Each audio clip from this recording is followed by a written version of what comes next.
Now, even though this section of Donnelly you see behind me remains closed, the city is still on the road to recovery. I was up here on Tuesday and I noticed this section of Donnelly where the washout happened, it looked noticeably different where some areas had been filled in. So I decided to come up here and talk to Mount Dora Mayor James Homage to see where things stand on this project.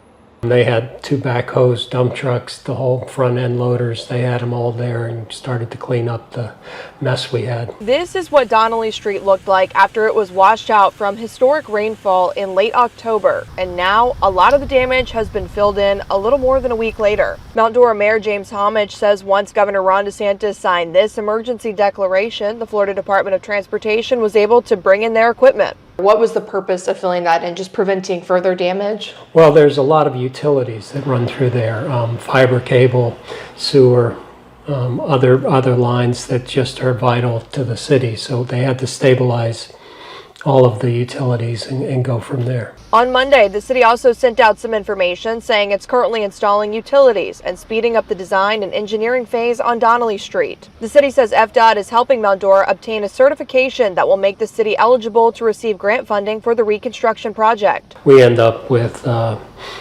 rebuilding it and then looking for reimbursement from the federal government highway funds. Mayor Homage says they have 2 engineers on site for this project, one with the city and one with the Florida Department of Transportation. He says so far early estimates for the cost of this project are sitting around $5 million, but adds they have not seen anything yet from engineers on this project. Now, as a reminder, you can still get around Mount Dora and get to downtown Mount Dora, even though this section of Donnelly is still shut down for alternate routes. We've got some of those posted over on clickorlando.com. For now, reporting in Mount Dora, I'm your Lake County Community Correspondent, Emily McLeod, News 6.